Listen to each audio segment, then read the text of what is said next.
Merci François. Ben oui, nous y sommes à cette 4e étape de la 2e édition du Tour de Québec et je suis justement avec l'instigateur, pour ne pas dire le promoteur du projet, celui qui a eu la bonne idée en fait il y a 3 ans, parce qu'ils ont au moins une bonne année de préparation. Oui, ça prend beaucoup de temps à préparer, donc ça fait un bon 3 ans, on peut dire. Bon, alors Jean-Michel Lachance, c'est toi qui es au départ, en fait, qui a eu l'idée au départ de recevoir les coureurs à Québec. Moi, je voulais avoir une belle course par étape pour Québec, donc j'ai pensé à ça. Je me suis dit, pourquoi pas, on a un tour en Abitibi, on a un tour de Beauce, pourquoi pas avoir une course par étape à Québec. Alors, étant toi-même un coureur, tu étais habitué donc de te promener et tu connaissais les besoins des cyclistes. Oui, c'est ça. Moi, j'ai fait plusieurs courses par étape à l'extérieur. J'étais allé en Colombie, tout ça, donc je connais c'est quoi que les coureurs veulent. Donc, ont besoin, la sécurité, tout ça. Donc, on met en application c'est quoi pour avoir une belle course à Québec. Tu n'as pas réalisé ce projet-là tout seul. Vous êtes 2, je crois. Oui, il y a Pascal Choquette qui m'a joint à partir du mois de mars. Puis là, on est rendu 2, donc ça va mieux. Puis, ça va mieux. 2 pour la 2e édition. Est-ce qu'il y a des gros changements par rapport à cette année et l'année précédente? Des gros changements, non. En gros, on est encore en région de Québec, tout ça. Mais ce qui est le fun, c'est que cette année, on a 17 équipes. Puis on a vraiment un bon calibre de coureurs. Ça fait des courses super intéressantes. Puis, Parlons-en des 17 équipes. Il y avait 120 coureurs au départ à la première, à la première étape, qui était, je crois, à l'île d'Orléans. À l'île d'Orléans. Et puis, ben là, il y en a 108, donc il y a eu 12 abandons en tout. Oui, exact. Il y a des coureurs qui ont abandonné pour diverses raisons. Il y a eu une chute à la première étape, des crevaisons des fois. Il y a plusieurs aléas qui peuvent arriver en compétition. Ça peut être mécanique. Dis-moi, parlons-en justement des coureurs. Qui on doit surveiller? Il y a plusieurs coureurs à surveiller. En fait, le plateau de coureurs, là, on a le champion canadien élite sur la ligne de départ, Aaron Fillion. On a Guillaume Boivin qui a gagné le champion canadien espoir. On a Charles Dion qui a gagné l'année passée la dernière étape qui était à Saint-Exupéry. On a plusieurs coureurs. On a également un Brésilien sur l'équipe Louis Garneau. Oui, justement, je voulais en parler des Brésiliens parce qu'il y a un Brésilien. C'est un tour du Québec en saveur internationale parce qu'il y a des Français, des Canadiens, des Québécois donc, et Brésiliens. Oui, même on a failli avoir une équipe d'Haïti. On ne savait même pas à un jour de préavis s'ils seraient pour être là. Finalement, ils ont un problème avec le visa, mais... Peut-être pour l'année prochaine. Oui, exact. On essaie d'avoir le plus d'équipes qui viennent de l'étranger. Dis-moi, à quel point ce tour est important peut-être pour le reste du calendrier? C'est une étape... Elle se situe où par rapport au reste du calendrier? Je pense que peu à peu, on commence à vraiment devenir une compétition importante pour les coureurs. Si tu gagnes une étape au Tour de Québec, c'est vraiment bon pour un palmarès. Bien, écoute, Jean-Michel, je te remercie beaucoup. Et puis, entre-temps, on va essayer de mettre la main sur le maillot jaune, qui, soit dit en passant, pourrait également avoir un maillot blanc, puisqu'il a moins de 23 ans.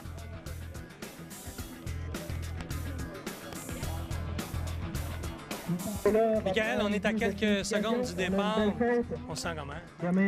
Un peu stressé. Là. Pourtant, ça va bien depuis le début. Ouais, ça va bien, mais il reste encore 2 journées de course, puis la semaine est loin d'être finie. Faut que je conserve mon maillot, puis je vais essayer de tout faire aujourd'hui pour pas perdre de temps sur les gros coureurs qui sont juste derrière moi au classement général. Qu'est-ce que tu redoutes le plus pour cette 4e étape? De manquer une échappée qui prenne plus d'environ 1 minute 30, ce qui me ferait perdre mon maillot après l'étape. Donc, vous venez d'entendre Michael Johannis qui est sur la ligne de départ, qui va tout faire pour conserver son maillot jaune pour cette 4e et avant-dernière étape. 4e étape, donc, au total, c'est 110 km avec un total, je vous dirais, de 10 tours de 11 km. Et croyez-moi, ce ne sera pas de la tarte aujourd'hui. Voilà.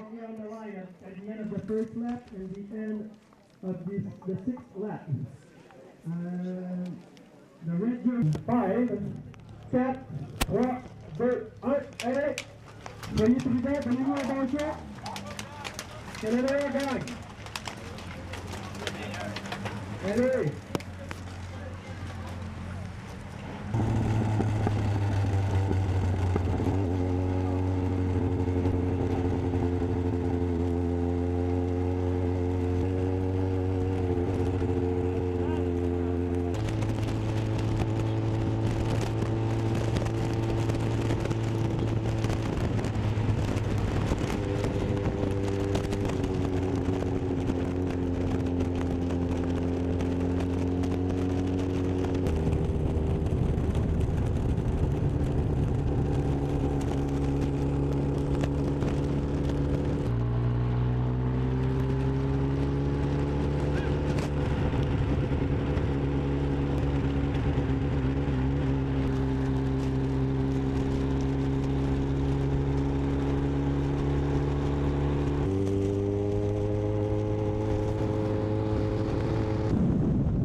laisser partir, là. Sinon, quand tu vas commencer.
Vive là.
Sur le 1 pour dire que t'attends toujours.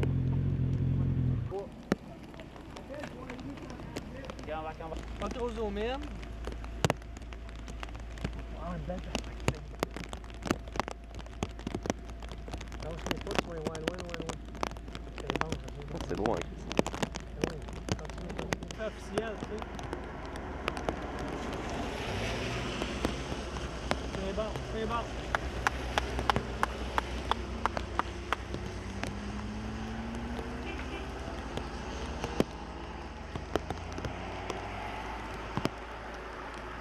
L'eau, au bout. Donc, tu me pognes le plateau encore.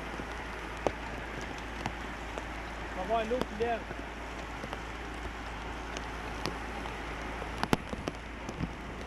Ouais.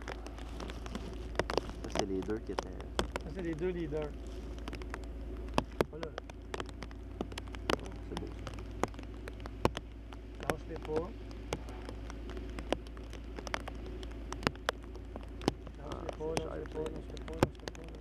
Garde, essaie de poigner tout le peloton si tu es capable.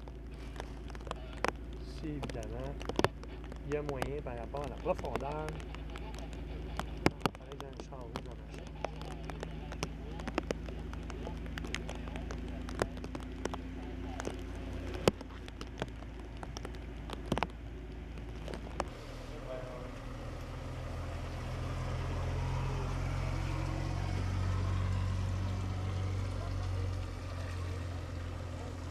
Alors, derrière moi, le peloton. Et pour ce qui est des deux éléments les plus populaires de cette quatrième étape, c'est sans contredit la pluie qui s'est mise de la partie dès le départ, mais également cette montée derrière moi que les coureurs doivent franchir ou réaliser à 10 reprises, tout juste avant de franchir le dernier droit pour atteindre la ligne d'arrivée.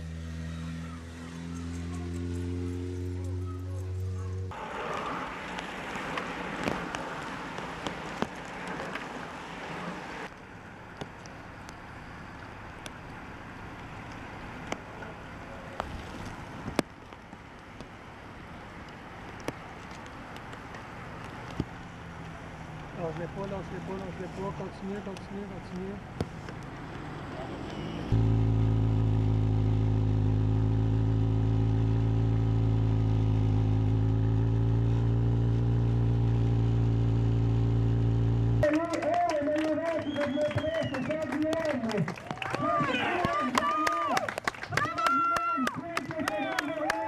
Charles, deuxième position. Tu t'attendais à quoi au départ? Quand tu as vu la pluie qui s'est mise de la partie là, dès le départ? Bien, je m'attendais à une course difficile parce que ça reste une course de vélo. Il y a des sprints intermédiaires que je voulais faire. J'ai gagné le premier pour le Grand Prix de la montagne. Gagné le sprint intermédiaire pour le maillot vert. Puis à la fin, bien, le coureur, il y avait trop d'écart dans les derniers kilomètres. Je pense à 2 km de la fin, il y avait au-dessus de 40 secondes.